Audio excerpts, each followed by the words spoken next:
Amin. Beri tepuk tangan buat Tuhan. Haleluya. Silakan duduk kembali. Shalom semua.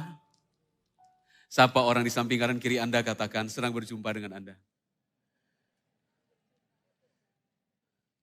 Tuhan itu baik. Katakan God is good. Tuhan itu beberapa hari yang lalu meneguhkan dalam hati saya sebagai hamba Tuhan. Tuhan meneguhkan sebuah kalimat. Kalimatnya begini. Ada orang-orang yang terkadang karena masalah hidupnya, mereka merasa sudah habis. Gak ada apa-apa lagi yang tertinggal dalam hidup saya. Habis. Jadi saya ini gak ada artinya lagi. Pengertian itu, kalimat selanjutnya yang datang, yang Tuhan berikan adalah begini. Orang yang berkata sudah habis, gak ada apa-apa lagi, sebenarnya salah. Apapun bisa habis. Mungkin karena waktu pandemi, ada orang-orang yang kita cintai dipanggil Tuhan. Lalu kita merasa gak berarti lagi. Mungkin papa, mungkin mama, atau opa oma yang kita sayang, atau saudara kita dipanggil Tuhan. Atau pekerjaan Anda, kalian sudah mulai kerja di sini, modal bisnisnya habis, lalu merasa atau uang Anda dibawa lari orang. Kira-kira begitu ya. Lalu Anda merasa sudah gak ada arti, hidup saya ini gak ada artinya. Salah, ini berita yang benar. Dunia ini, kalau dijual, lalu mau beli Anda, dunia ini gak bisa beli Anda. Artinya satu Anda lebih mahal dari dunia ini. Jadi Anda adalah aset yang sangat berharga. Apapun bisa habis, asetnya masih ada. Diri sendiri. Katakan, wow, saya aset yang sangat berharga. Coba lihat wajah orang sebelah Anda. Itu aset sangat mahal. Dunia gak bisa beli dia. Maaf ya kalau saya lancang ya. Misalkan, maaf bagi pemilik mall ini. Misalkan mall ini milik saya, lalu saya jual. Saya gak bisa gantikan, saya gak bisa beli nafas untuk beri ke Anda. Artinya, Anda lebih mahal dari mall ini. Jadi jangan pernah terucap dari lidah perkataan bibir kita, saya gak ada apa-apa lagi. Anda itu loh aset sangat penting. Gak ada yang bisa beli. Karena harga Anda adalah darah Kristus. Amin. Jadi sebelum saya sampaikan firman, saya rindu supaya setiap hati itu bergelora bagi Tuhan. Biar Tuhan sentuh. Seperti lagu tadi. Lagu tadi indah sekali. Tuhan sejak masa mudaku. Tidak pernah ku sesali. Saya sebagai hamba Tuhan melayani Tuhan sejak muda. Gak pernah menyesal. Tuhan itu sangat baik. Ya, saya akan sampaikan firman Tuhan. Saya ambil dari Raja-Raja pasal yang, 2 Samuel pasal 24 ayat yang ke-18 sampai ayatnya yang ke-25. Ya, 2 Samuel 24 ayat 18 sampai ayatnya yang ke-25. Demikian firman Tuhan saya bacakan bagi setiap anak-anak muda yang berharga di tempat ini. Perikopnya berkata, Mesbah didirikan dekat Yerusalem, tulah berhenti. Tulah itu adalah sebuah penghukuman yang diizinkan oleh Tuhan terjadi atas orang Israel. Ayat 18, pada hari itu datanglah Gad kepada Daud dan berkata kepadanya, pergilah dirikanlah mesbah bagi Tuhan di tempat pengirikan Arauna orang Yebus itu. Lalu pergilah Daud sesuai dengan perkataan Gad. Gad itu adalah seorang nabi yang menemani Raja Daud dalam kepemimpinan Raja Daud. Ada hamba Tuhan yang menjaga Raja Daud. Orang yang berbicara, memberikan nasihat ya. Jadi Gad adalah orang penting. Sesuai dengan perkataan Gad seperti yang diperintahkan Tuhan. Ketika Arauna menjenguk dan melihat raja dengan pegawai-pegawainya mendapatkannya, pergilah Arauna keluar lalu sujud kepada raja dengan mukanya ke tanah. Bertanyalah Arauna, mengapa tuanku raja datang kepada hambanya ini? Jawab Daud, untuk membeli tempat pengirikan ini daripadamu dengan maksud mendirikan mesbah bagi Tuhan, supaya tulah ini berhenti menimpa rakyat. Lalu berkatalah Arauna kepada Daud, baiklah tuanku raja mengambilnya, mempersembahkan apa yang dipandangnya baik. Lihat, itu ada lembu-lembu untuk korban bakaran dan eretan-eretan pengirik dan alat perkakas lembu untuk kayu bakar. Semuanya ini ya raja, diberikan Arauna kepada raja. Arauna berkata pula kepada raja, kiranya Tuhan Allahmu berkenan kepadamu, Tetapi berkatalah raja kepadanya, bukan begitu, melainkan aku mau membelinya daripadamu dengan membayar harganya. Sebab aku tidak mau mempersembahkan kepada Tuhan Allahku korban bakaran dengan tidak membayar apa-apa. Sesudah itu Daud membeli tempat pengirikan dan lembu-lembu itu dengan harga 50 sikal perak. Lalu Daud mendirikan di sana mezbah bagi Tuhan dan mempersembahkan korban bakaran dan korban keselamatan. Maka Tuhan mengabulkan doa untuk negeri itu. Dan tulah itu berhenti menimpa orang Israel. Ini kejadian yang luar biasa. Ya, saya beri tema judul khotbah supaya mudah diingat. Pengirikan Araunah membebaskan yang terhukum. Jadi ada sebuah tempat ini. Namanya tempat bekerjanya Bapak Araunah. Lalu ada hukuman Tuhan atas orang Israel. Ada tulah yang terjadi. Lalu Tuhan berkata melalui Nabi, Raja Daud, oleh karena dihukum oleh Tuhan, Raja Daud harus pergi ke tempat itu, mempersembahkan korban di sana, supaya tulahnya berhenti. Jadi ada sebuah tempat pengirikan, yang mana setelah ada korban dilakukan di situ, tulah itu berhenti. Belajar apa dari ini? Yang kita pelajari adalah bahwa setiap kita punya sesuatu yang bisa dipakai Tuhan untuk menghentikan kutuk atau hukuman atas diri kita atau atas bangsa ini atau atas banyak orang. Sekali lagi ya, setiap kita punya sesuatu yang bisa dipakai Tuhan untuk menghentikan sebuah tulah atau penghukuman. Setiap Anda punya sesuatu yang bisa dipakai oleh Tuhan supaya Anda ketika dipakai oleh Tuhan, setiap anak muda di sini, apa yang Anda lakukan itu menghentikan sebuah penghukuman dosa atas seseorang. Anda punya panggilan itu. Saya masih ingat sebagai hamba Tuhan yang belum berpengalaman, saya diutus Tuhan ke satu kota untuk menggembalakan. Pastor Maxi ini menggembalakan sebuah kota, tapi enggak namanya jadi gembala, enggak ada sekolah jadi gembala. Itu benar-benar adalah pergumulan. Tapi Tuhan yang mampukan. Satu kali di sebuah tempat, Pastor Maxi ini saya berdoa bagi sekelompok orang yang enggak punya pekerjaan. Datang ke rumah orang itu dan rindu sekali supaya orang-orang itu dapat pekerjaan yang baik.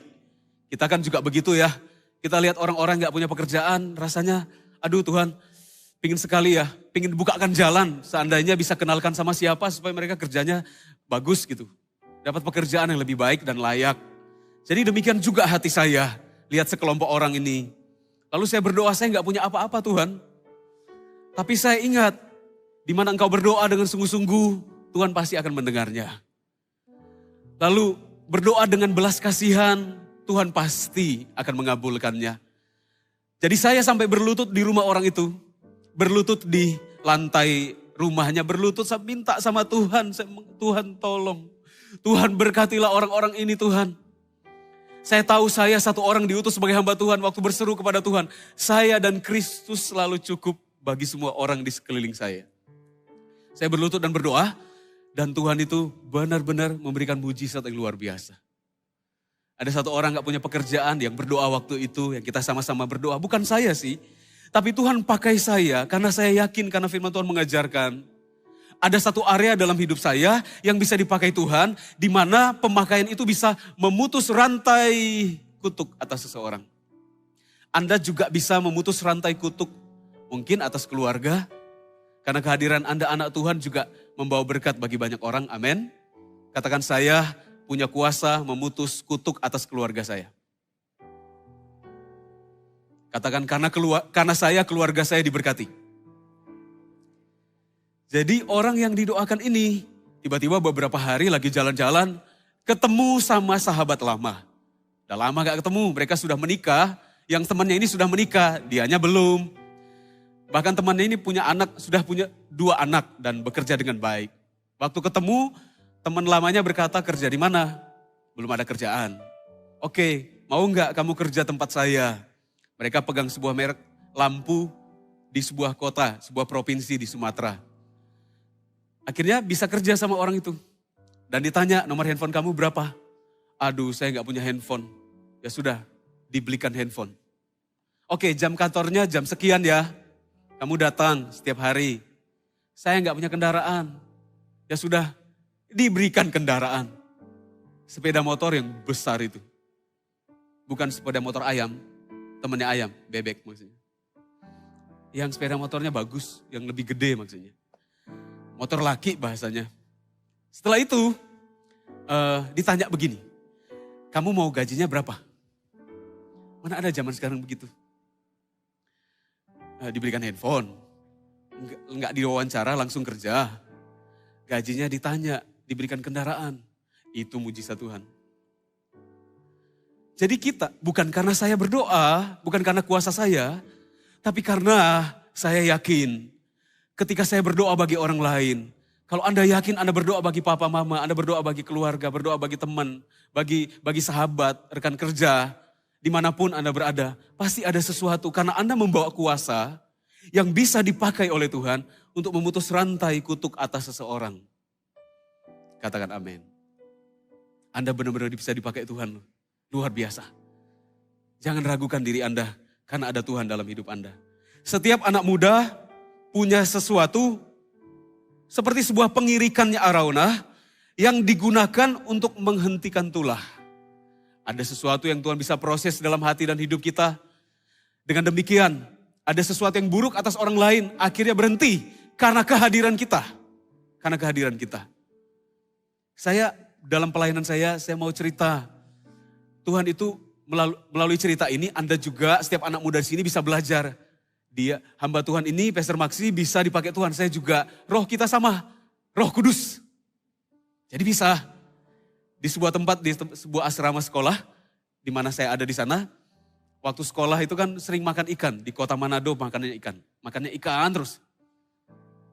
Ikan babi juga ada. Kelelawar, tikus. Itu ekstrim. Nah, ikan lautnya itu pada waktu itu ada yang makan, mukanya langsung merah, keracunan. Lalu mereka berkata, Maxi jangan makan. Itu ikannya sudah rusak, lihat wajah kami, merah semua. Itu bukan seperti Daud kemerah-merahan, bukan, keracunan. Terus tiba-tiba muncul dalam hati saya begini, Tuhan, ikan ini kan sudah ditangkap sama nelayan, ini pemikiran sederhana nih. Emang jadi anak Tuhan harusnya sederhana. Makanya Tuhan berkata, jadilah seperti anak kecil. Tuhan, ikan-ikan ini kan ditangkap sama nelayan, susah payah ya. Tuhan yang ciptakan ikannya, nelayannya tangkap, dibawa ke pasar, dibeli orang, dikelola, dimasak. Susah loh Tuhan. Masak mubasir, dibuang ikannya, banyak sekali ikannya dibuang. Lalu ada dorongan dalam hati saya berkata begini, dalam nama Tuhan Yesus, ikan-ikan ini baik-baik saja. Untung gak hidup ikannya. Udah mati sih, udah rica-rica. Terus saya berkata, saya yakin ikan ini diberkati. Teman-teman berkata begini, enggaklah kami aja yang sudah makan sebelumnya. Kami pun yang sudah berdoa maksudnya begitu. Kami pun tetap merah mukanya. Ini pasti butuh setengah hari baru racunnya itu keluar. Baru muka wajahnya itu jadi normal. Tapi saya sangat yakin, saya berkata ini pemberian Tuhan. Dan kasihan mau makan apa ini? Semua teman-teman ada yang banyak yang belum makan. Saya berkata, Tuhan tolong. Saya yakin ikan ini ciptaan Tuhan. Dan saya berdoa terima kasih dalam nama Yesus. Saya makan. Waktu saya makan tanpa ada perasaan takut. Beberapa waktu kemudian mereka nungguin. Mukanya merah enggak? Mukanya merah enggak? Enggak merah. Terus mereka berkata begini. Ah kebetulan. Kamu memang enggak alergi sama ikan. Akhirnya kemudian ada yang coba, mereka juga semuanya gak merah mukanya. Dan mereka berkata, separuh orang berkata, oh yang separuh ini gak alergi ikan. Kejadian berikutnya, teman-teman yang makan ikannya juga mukanya merah. Keracunan lagi. Saya gak tahu di tempat yang sama mungkin nelayannya nangkap ikannya. Ikannya belum didoakan mungkin. Keracunan lagi. Lalu saya berpikir, iya juga ya, saya mungkin bukan orang yang alergi ikan. Saya enggak doa, padahal itu asrama sekolah Alkitab. Belum tentu orang di sekolah Alkitab itu lebih rohani loh. Itu asrama sekolah Alkitab. Jadi saya berkata, saya enggak alergi ikan, saya makan. 5 menit kemudian, merah mukanya, wajahnya. Cerita ini teringat ketika saya merenungkan ayat ini. Bahwa kita kalau sungguh-sungguh mau dipakai Tuhan, kita bisa bawa berkat bagi banyak orang. Arauna itu punya sebuah tempat pengirikan, tempat dia bekerja, sumber makannya ada di sana. Tapi waktu datang Daud, Raja Daud, meminta mau beli tempat itu, diizinkan dibeli. Diadakan sembahyang di sana, doa bersama di sana, mempersembahkan korban kepada Tuhan. Ternyata karena itu satu bangsa Israel diberkati karena ada sebuah tanah yang direlakan, dibeli oleh Raja Daud, jadi tempat berdoa dan akhirnya sebuah bangsa diberkati.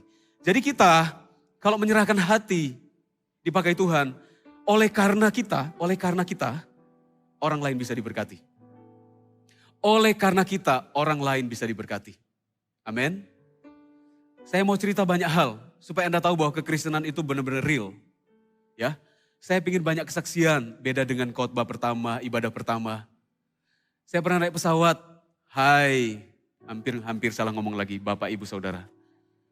Hai, Bapak Ibu Saudara, suatu saat nanti. Yang mau menikah katakan amin. Yang belum amin masih lama. Yang mau menikah katakan amin. Menikah untuk visi. Saya naik pesawat ya, wah itu semua orang di pesawat itu rame, ngobrol soal bisnis, ini dan itu. Pokoknya seru lah. Dari Medan pergi ke Jambi. Setengah perjalanan itu ada pesawat direct. Dan kita di Jambi kan ada gereja Mawar Syaron. Saya mau pelayanan ke sana. Ribut, bising rame di dalam, ada yang ketawa-ketawa, ngomong bisnis saya bisa dengar. Tiba-tiba ada pengumuman begini. Karena cuaca buruk, diminta semua kembali ke kursinya, jangan pakai toilet untuk sementara waktu. Tiba-tiba suaranya jadi separuh, jadi lebih tenang. Ketika beberapa detik kemudian pesawatnya itu turun jauh sekali. Itu hati saya tertinggal di atas. Itu kayak gak enak banget. Tapi saya waktu itu sama istri saya. Jadi saya harus cool.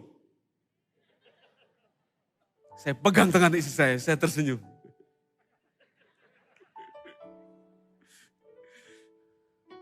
Harus romantis. Mau dipanggil Tuhan tetap harus romantis. Saya pegang. It's okay ya, it's okay. Waktu kemudian dia turun sekali lagi. Tiba-tiba satu ibu-ibu, para wanita, kebanyakan yang ada di pesawat, mereka teriak.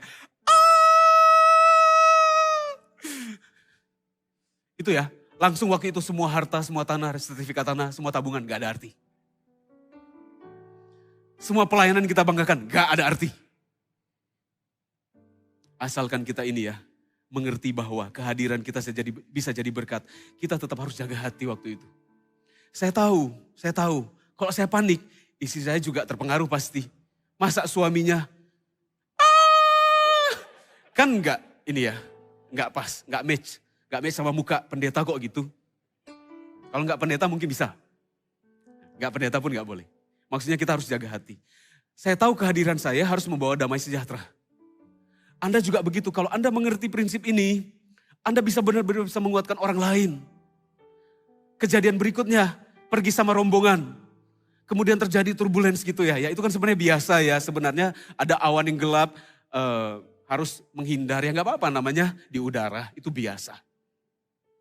Tapi kemudian ada sekelompok, waktu itu mission trip, ada bapak-bapak, mereka juga takut sebenarnya. Kemudian mereka lihat saya, mereka berkata gak mungkin lah kita jatuh, ada Pak Pendeta. Hah? Tapi saya dihibur Tuhan bahwa, oh iya. Saya seperti Arauna, milik ladang tanah saya tempat pengirikan yang bisa dipakai oleh Raja Daud, bisa blessing satu bangsa. Diri saya apa adanya, kehadiran saya semoga bisa membawa damai sejahtera bagi banyak orang. Jangan sekali-kali Anda melihat diri Anda dan menghakimi diri Anda. Model begini, membawa damai sejahtera? Enggak mungkin. Anda menertawakan diri Anda sendiri. Anda diciptakan Tuhan dahsyat dan ajaib. Bahasa Inggrisnya, fearfully and wonderful made. Bukan fearfully itu bukan, di terjemahannya bukan diciptakan dengan takut, bukan. Fearfully itu artinya, saking Anda itu berharga, dibawanya kalau di pesawat itu hand carry. Gak masuk ke bagasi. sama Tuhan, Anda dipegang sedemikian rupa. Tuhan mau pakai Anda. Waktu tadi penyembahan di situ, kalau Tuhan izinkan ya, kalau saya jadi banyak, membelah gitu kayak CG. Saya ingin mewakili Tuhan dan berkata, please, saya ingin rasanya seperti Cimek, sebagai gembala, Pastor Mac, dan suaminya yang juga memperhatikan Anda semua. Rasanya ingin peluk satu-satu dan berkata, Tuhan tuh sayang, Tuhan sayang, Tuhan sayang, Tuhan sayang, Tuhan sayang. Tuhan mengasihi Anda apa adanya. Tapi memang Tuhan gak mau Anda tetap apa adanya. Tuhan mau Anda punya hikmat mengelola hidup Anda seperti Yusuf. Apa yang Tuhan berikan sekarang? Ayo kembangkan itu dengan baik.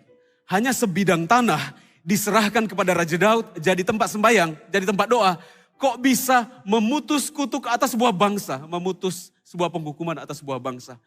Kadangkala kita merasa kita menyepelekan diri sendiri dan kita berkata, ya saya bukan siapa-siapa. Tapi ternyata karena Anda ada sebuah keluarga bisa diberkati. Karena satu Anda, keluarga Anda diberkati oleh Tuhan. Saya mau cerita lagi. Ya, saya sharing jarang-jarang kan datang ke sini. Anda mungkin baru pertama kali lihat saya juga. Saya mau cerita Tuhan kita nyata. Papa mama saya dulu punya bisnis yang baik. Tapi kemudian mereka mengalami bisnisnya turun. Bahkan jadi susah sekali hidupnya. Saya masih ingat saya pergi ke sekolah. Susah, saya belum bayar uang sekolah. Dan itu sama gurunya dipermalukan lagi. Ayo berdiri si ini. Kirain mau ngapain tuh di depan kelas. Setelah berdiri di depan kelas, gurunya berkata begini. Nah, coba lihat wajah mereka. Mereka semua belum bayar uang sekolah. Itu kalau saya punya pintu Doraemon, pintu kemana saja, saya mau menghilang. Saya mau keluar di pegunungan Himalaya. Saya menghilang. Itu hati saya remuk. Saya sedih. Saya pulang, saya rasanya marah sama orang tua. Jadi orang tua kok miskin. Itu membuat saya jadi minder sebagai anak. Saya nggak bisa berdiri di depan banyak orang. Tapi mama saya ajari saya. Apapun yang kita miliki kalau disyukuri, Tuhan bisa pakai jadi berkat bagi banyak orang. Mama saya pintar buat kue. Yang dulu saya sesali Tuhan, jangan sampai mama saya pintar buat kue, jangan sampai. Karena apa? Setelah kuduga, mama setelah buat kue, saya harus jualan kue. Waktu saya jualan kue, teman-teman saya main-main semua. Saya melihat, aduh kapan saya bisa main sama mereka. Saya jualan kue pagi hari, jam 4 pagi bangun. Sementara semua teman saya masih ngorok. Saya bangun, saya harus bawa keranjang jualan kue. Saya jajakkan kuenya. Pulang sekolah, setelah makan, jualan kue lagi. Itu kayak merenungkan firman siang dan malam. Jualan kue pagi dan juga sore hari. Tapi karena jualan kue itu, keluarga kami survive. Dari seorang anak kecil jualan kue, banyak orang kasihan, guru-guru saya lihat, hah kamu jualan kue, sini. Ibu beli semuanya. Kan muka begini, polos gini kan, membawa kasih karunia bagi jemaat, bagi keluarga. Anda ya, wajah-wajah seperti anak waktu Anda bercermin, memang wajah begini. Tapi sebenarnya membawa damai sejahtera. Anda bisa dipakai Tuhan. Tuhan yang bentuk hidung Anda, Tuhan yang bentuk. Sehingga looknya jadi begitu. Saya belajar dari waktu itu bahwa hal sederhana diserahkan dengan rela hati. Tuhan bisa pakai berkati sebuah keluarga. Bisa makan tuh satu keluarga. Siapa yang jualan kue? Saya. Saya sebenarnya malu loh ngomong begini. Dulu saya malu kalau saya cerita saya jualan kue. Tapi hari ini bangga. Bangga kali pun kata orang Medan. Bangga kali aku, bangga kali. Kenapa? Setelah jualan kue gitu, saya waktu flashback lihat, ketika sekarang saya jadi hamba Tuhan, saya belajar menghargai uangnya jemaat. Karena dulu jualan kue susah sekali kumpulin uang. Ternyata dulu itu sudah jadi sekolah kehidupan. Waktu masih kecil. Jadi hari ini apapun tantangannya harus punya pikiran begini. Siapapun saya, tinggal dimanapun, bagaimanapun kondisi keluarga saya ini dipanggil Tuhan untuk memutus kutuk atas keluarga saya, atas teman-teman saya. kehadiran saya bisa seperti pengirikan Araunah. Karena pengirikan ini ya, banyak orang gak jadi mati. Karena saya dan apa yang saya kerjakan, banyak orang sangat diberkati. Amin. Saya melihat banyak orang seperti Araunah di sini. Banyak orang suatu saat beneran pegang kata-kata firman Tuhan. Suatu saat akan ada kota-kota berdiri di mana Anda jadi gembalanya. Saya pakai kesempatan ini 2 kali khotbah. Saya rindu semua yang ada di sini jadi pendeta. Hah, jadi pendeta makan apa? Makannya enak. Gak percaya? Lihat di green room. Enak. Belum makan habis, datang lagi, makan kok. Ini minumannya gak habis-habis. Salah mereka berkata, jadi pendeta gak tahu, gak bisa makan. Katanya makan batu ya jadi pendeta. No. Jadi pendeta itu penuh dengan sukacita. Indah sekali. Saya berdoa ya, please. Jadilah pendeta. Please. Europe menanti Anda. Amerika juga loh. Amerika kita akan ada pastor dari Sumatera akan pergi ke Amerika di New York. Akan jadi gembala di sana. Berikan tepuk tangan buat Tuhan.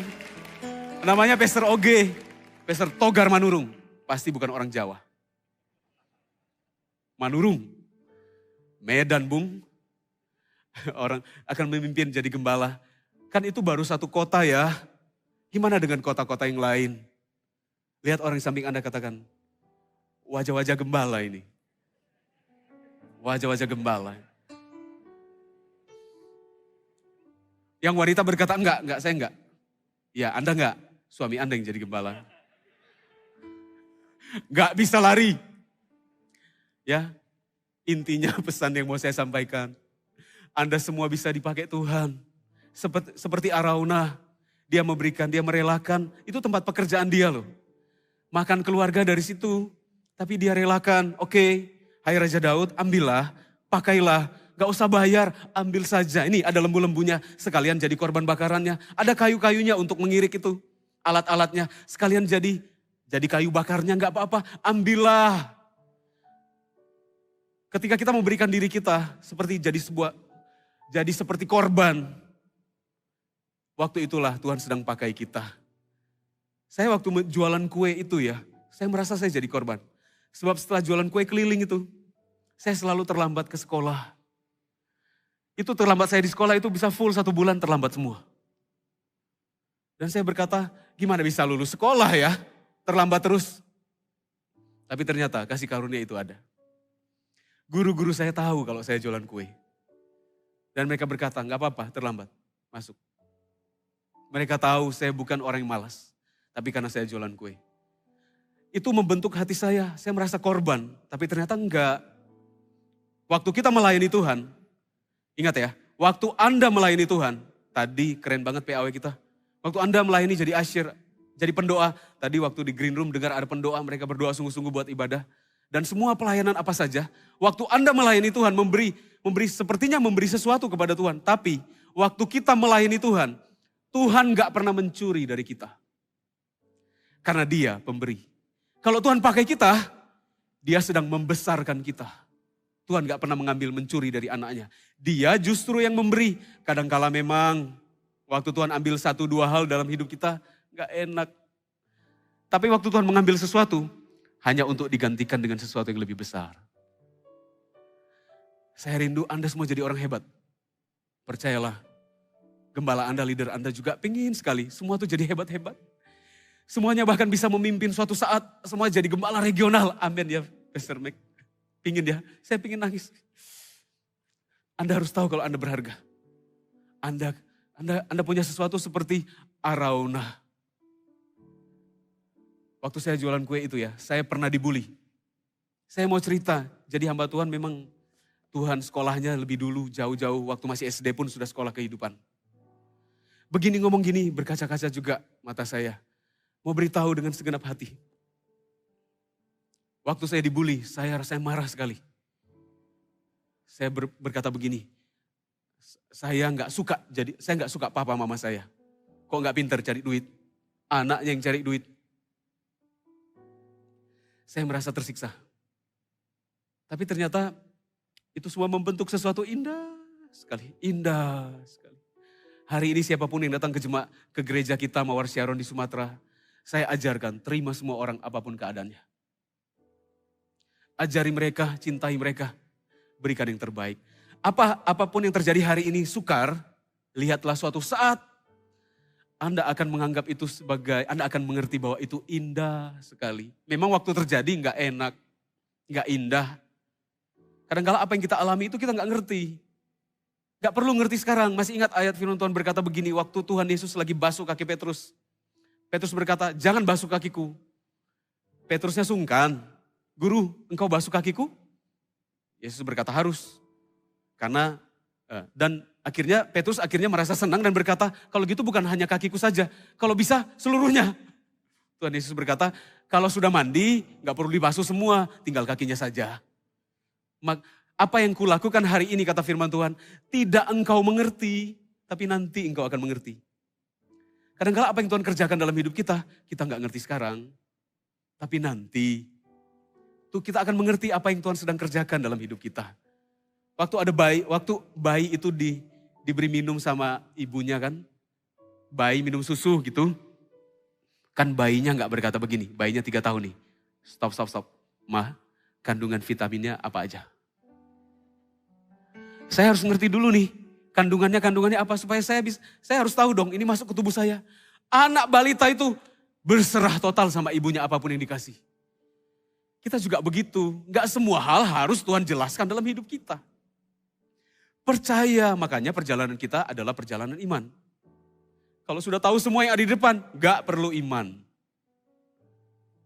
Ada hal-hal yang kita jadi tanda tanya dalam hidup kita. Apa sebenarnya rencana Tuhan apa sih? Sehingga papa mama saya begini. Rencana Tuhan apa sih? Kenapa saya sudah bekerja tapi kelihatannya sukar dan sulit? Apa rencana Tuhan? Kadang-kadang gak semua harus dijelaskan. Percaya saja. Arauna itu yang pertama dia berkorban. Arauna ini punya jiwa berkorban. Dia gak mau dibayar. Sekalipun akhirnya Daud bayar. Tapi langsung dia berkata ambil saja. Jadi yang pertama yang harus kita pelajari adalah milikilah sebuah sikap hati yang berkorban. Itu aja, berkorban. Dia suka memberi. Kalau kita suka memberi, kata firman Tuhan, orang yang memberi gak pernah rugi kok dalam kerajaan sorga. Orang yang menabur dalam kerajaan sorga gak pernah jadi kecil. Walaupun kelihatannya kecil, enggak, sebenarnya itu sangat berharga. Saya beberapa hari yang lalu mimpi begini. Mimpi melihat, saya khotbahkan kemarin di Medan ini. Saya melihat gajah. Wah, besar sekali gajahnya ya. Itu kakinya besar saya lihat dalam mimpi saya. Tapi kemudian saya lihat cicak. Saya berkata cicak itu gak ada artinya ya. Keinjak sama gajah mati. Kita aja jalan-jalan gitu keinjak cicak mati cicaknya. Tapi ternyata ada ayatnya waktu saya bangun saya ingat. Dan saya mau khotbahkan kemarin di Family GMS Medan. Ada ayatnya berkata begini, cicak itu ya kecil, lemah juga. Tapi ada di istana raja. Anda kadang-kala merasa Anda harus jadi gajah, baru bisa memberkati. Enggak, jadilah sebagaimana Tuhan mau Anda jadi. Dan jadilah berkat bagi banyak orang. Pengirikan Arauna ini punya kuasa memutus tulah atas hidup orang lain. Anda punya kuasa untuk memutus tulah atas banyak orang. Beneran kok, beneran. Apa yang saya sampaikan dari firman. Walaupun ada banyak orang meragukan dirinya. Setiap kali khotbah saya ingin yakinkan Anda punya kuasa dari Tuhan. Ya, saya pernah khotbah di sini waktu lalu, berapa tahun yang lalu. Beli cermin yang besar, lihat wajah Anda. Dan mulai berkati wajah Anda. Hai orang yang diurapi Tuhan. Setiap kali bercermin, jangan berkata, dia lagi. Kenapa telinga saya begini? Kenapa hidung saya begini? Manusia gak pernah puas. Yang rambutnya keriting masuk pingin dilurusin. Yang lurus rambut pingin dikeritingin. Yang pendek pingin dipanjangin. Yang panjangin pingin dipendekin. Manusia gak pernah puas. Hargailah diri Anda. Kasihi diri Anda sebagaimana Tuhan sayang Anda. Anda seperti Arauna. Punya pengirikan yang bisa dipakai oleh Tuhan. Katakan saya bisa dipakai Tuhan. Coba yakinkan diri Anda, sampai diri Anda percaya, saya bisa dipakai Tuhan. Lihat tangan Anda. Katakan, saya bisa mengerjakan sesuatu yang memberkati keluarga saya. Di dalam tangan Anda ada berkat Tuhan, ya. Di dalam tangan Anda ada kuasa yang Tuhan berikan. Di dalam tangan Anda ada hikmat untuk mengelola semua yang Tuhan berikan. Kelolalah apa yang Tuhan berikan. Please, jangan sia-siakan hidup Anda. Anak muda jangan sia-siakan tahun-tahun hidup Anda. Gak ngapa-ngapain. Saya suatu kali suka main gitar, suka sekali. Saya lihat orang main gitar. Keren ya, kok main gitar gitu ya, keren. Tapi saya gak bisa beli gitar, gak bisa. Waktu itu gak ada uangnya. Saya punya teman yang punya gitar. Dan saya ngomong gini, boleh gak saya pinjam gitarnya? Dari jam segini ke jam segini. Oh oke. Karena jam yang lain gak bisa, saya pakai latihan. Oke, saya terpaksa harus benar-benar jadwal saya yang mengikuti jadwal dia. Saya datang ke rumahnya, saya pinjam gitarnya, saya latihan. Latihan sendiri. Saya lihat kunci D itu gimana, C gimana, G gimana. Saya pindah-pindahin jari saya, pindahin. Waktu saya belajar itu sampai kapalan. Ada suara Tuhan saya dengar. Suara Tuhan berkata begini, engkau akan jadi penyembahku. Dan engkau akan lihat penyediaanku. Waktu itu setelah itu saya masuk sekolah Alkitab. Dan saya waktu itu di sekolah Alkitab banyak gitar. Saya ambil gitar, saya menyembah Tuhan, indah sekali. Hadirat Tuhan. Tuhan menyediakan sesuatu yang gak perlu saya beli. Sudah disiapkan. Dan saya menggunakannya, menyembah Tuhan. Dan waktu saya juga setelah jadi gembala, melayani Tuhan dalam kesibukan saya. Pernah dalam waktu kesibukan saya jarang berdoa. Lalu Tuhan ingatkan waktu itu, saya mimpi. Saya ngomong saya mimpi, gak setiap kali khotbah saya ngomong begini ya. Karena memang itu real. Kan Tuhan bicara sama hidup kita kan, Tuhan gak bisu ya. Tuhan bisa berbicara dengan banyak hal, dengan berbagai cara. Jadi saya mimpi, saya lihat saya main gitar di bawah sebuah pohon. Pohon mangga, di sekolah Alkitab saya. Waktu saya bangun, itu sudah jadi gembala. Saya tanya Tuhan, artinya apa Tuhan? Tuhan berkata gini, dalam hati sih, gak audible. Yang Tuhan kenal dari dirimu hanya waktu engkau menyembah, bukan waktu kamu melayani. Arauna itu suka menyembah loh, beneran. Kenapa Arauna tempatnya dipilih Tuhan? Memang ada sejarahnya tempat itu, tetapi juga padahal Arauna ini orang Yebus loh. Orang Yebus itu apa? Bangsa yang harus ditumpas oleh orang Israel di tanah Kanaan. Padahal Arauna orang Yebus, dia harusnya meninggal. Kayak mirip kita bukan? Kita ini binasa dalam dosa kita, tapi Kristus justru yang binasa, yang mati bagi kita. Arauna itu suka menyembah waktu saya baca ayat ini. Wow, Arauna suka menyembah. Kenapa? Waktu Raja Daud datang, dia langsung berkata, Tuanku, ambil, persembahkanlah jadi korban. Ini ada sapi-sapinya, ini juga ada korban bakaran. Berarti Arauna terbiasa untuk membuat korban bakaran. Orang datang, gak ngomong apa-apa, langsung dia tahu apa yang akan dia lakukan. Karena itu adalah gaya hidupnya. Arauna suka menyembah Tuhan. Anak muda, supaya Anda dipakai Tuhan memutus kutuk atas banyak orang, Anda harus belajar menyembah Tuhan, beneran. Belajar menyembah Tuhan, 1 lagu, 2 lagu, Anda nyanyi. Walaupun Anda merasa suara Anda gak sebagus WL tadi. Gak apa-apa kok. Justru kadang-kala ya ada kasih karunia. Orang yang suaranya gak terlalu bagus, membawa desakan di sorga untuk doanya cepat dijawab.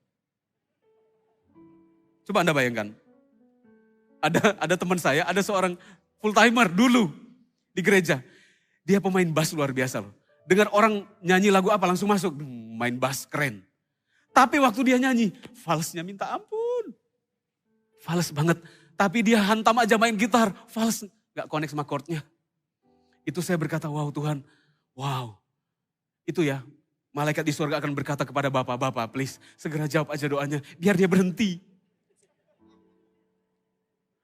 Yang suaranya bagus justru Bapak akan berkata, lama-lamain. Jadi apa nggak usah suara bagus? Enggak, ini cuma perhiburan bagi yang merasa suara nggak bagus. Katakan saya seperti Arauna. Saya bisa jadi berkat bagi satu bangsa. Ya, Arauna rela berkorban dan dia suka menyembah Tuhan. Lakukan itu, jangan lupakan sampai kemudian Anda semua menikah, jadi papa mama, jadi opa oma, jangan lupakan satu hal ini. Suka bersekutu dengan Tuhan, nyembah Tuhan. 1 lagu, 2 lagu, lagu lama gak apa-apa. Saya undang semua bangkit berdiri. Anda belajar sesuatu hari ini. Amin. Pengirikan Arauna adalah sebuah tempat di mana sebuah tulah berhenti. Waktu Tuhan lihat hidup kita, Tuhan bisa pakai kita menjadi berkat bagi banyak orang. Harusnya ada orang-orang yang hilang. Harusnya ada orang-orang yang jauh dari Tuhan. Tapi karena kehadiran Anda, mereka diberkati oleh Tuhan. Katakan, karena saya, AOG diberkati. Ya, karena Anda, ruangan ini suatu saat gak akan pernah cukup. Saya berdoa dan bernubuat. Ruangan ini dipakai untuk meeting leaders AOG saja, gak akan cukup. Saya melihat angka 12.000 AOG.